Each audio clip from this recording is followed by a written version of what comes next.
కర్మణ్యేవాధికారస్తే మా ఫలేసు కదాచన. దీని అర్థం పనిచేయడమే నీ కర్తవ్యం, ఫలితం దైవాధీనం. ఈ సారాంశాన్ని నిజ జీవితంలో మనసా వాచ నమ్మి ఆచరించిన సగటి పౌరుడు గురించి ఈ రోజు మనం తెలుసుకుందాం. ఎవరి అబ్బాయి అని గోడ మీద పోస్టర్ పడినప్పటి నుండి ప్రధాని మంత్రి చేత ఇది పవనం కాదు తుఫాన్ అని పొగుడించుకునే వరకు చిరంజీవి తమ్ముడుగా ప్రేక్షకులకు పరిచయమైన కష్టాన్ని నమ్ముకున్నాడు. రోడ్డు వేసింది చిరంజీవే కానీ ఆ రోడ్డు మీద చెమట్లు చెందించి నిజాయితీతో నడిచి కల్ట్ ఫాలోయింగ్ సంపాదించింది మాత్రం ఆ సిగ్గరి ఇంట్రావర్ట్ యొక్క స్వయం కృషి మాత్రమే. హీరో అంటే చమ్కీల బట్టలు వేసుకోక్కర్లొద్దు, అందరి కుర్రాల్లాగే ఉండొచ్చని చేసి చూపించాడు. లక్ష్యం అంటూ లేని కుర్రాడు తన అన్న ఆశయాన్ని నిలబెట్టి ట్రావెలింగ్ సోల్జర్ గా మారడం తమ్ముడి కదా. నిజ జీవితంలోనూ పవన్ చేసింది అదే కదా. తనను ఎవరైనా తప్పుగా అనుకుంటే తట్టుకోలేని భావోద్వేగాలకు గురయ్యే బద్రి. నిజ జీవితంలోనూ పవన్ కళ్యాణ్ కి జనం పెట్టిన పేరు ఎమోషనల్ పొలిటికల్ స్టార్. 2008లో ఎన్నో ఆశలతో ప్రజారాజ్యం పార్టీ స్టార్ట్ అయింది. దాని వెనుక ఒక సైలెంట్ ఫోర్స్ గా నిలబడ్డాడు పవన్ కళ్యాణ్. కానీ ప్రజారాజ్యం పార్టీ ఫేడ్ అవుట్ అయిపోయింది. పవన్ కళ్యాణ్ మాత్రం ఓటమిని ఒప్పుకోవడానికి సిద్ధంగా లేడు.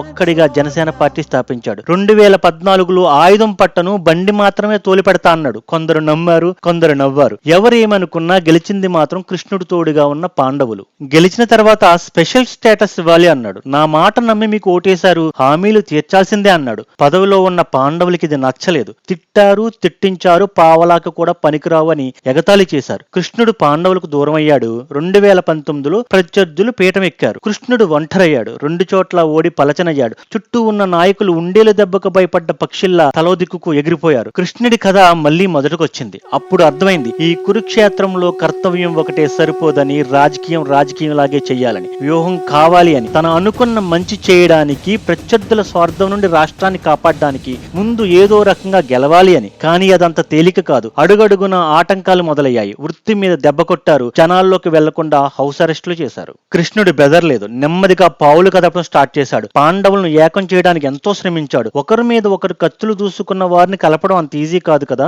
కానీ అసాధ్యాన్ని సుసాధ్యం చేశాడు పవన్ కళ్యాణ్. పాండవులను మళ్లీ ఏకం చేశాడు. యుద్ధం కోరుకున్న వాళ్ళకి కావాల్సినంత యుద్ధం ఇస్తా అని గర్జించాడు. త్యాగానికి సిద్ధమయ్యాడు. 21 సీట్లతో సరిపెట్టుకున్నాడు. గీతాసారాన్ని అర్థం చేసుకున్న పవన్ కళ్యాణ్ పని చేసుకుంటూ పోయాడు. మీరే చూశారుగా ఆ దేవుడు ఎలాంటి ఫలితాన్ని ఇచ్చాడు. 21 సీట్లకు 21 సీట్ల గెలుపు. 2009 నుండి 2024 వరకు పడ్డ కష్టాలు, అవమానాలు, తిట్లు అన్నీ మరిచిపోయేలాంటి ఫలితం. నేరుగా ప్రధాని చేత ఏ పవన్ నహి ఆంధీ హై అని పొగుడించుకునేలాంటి ఫలితం. పవన్ నహి ఆంధీ హై.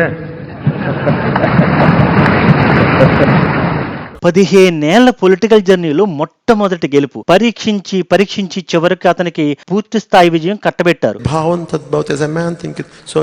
నువ్వు ఎలా ఆలోచిస్తావు అలా తయారవుతావు. గ్లోబల్ గ్రీసం విషింగ్ జనసేన అని Pawan Kalyan a very happy birthday.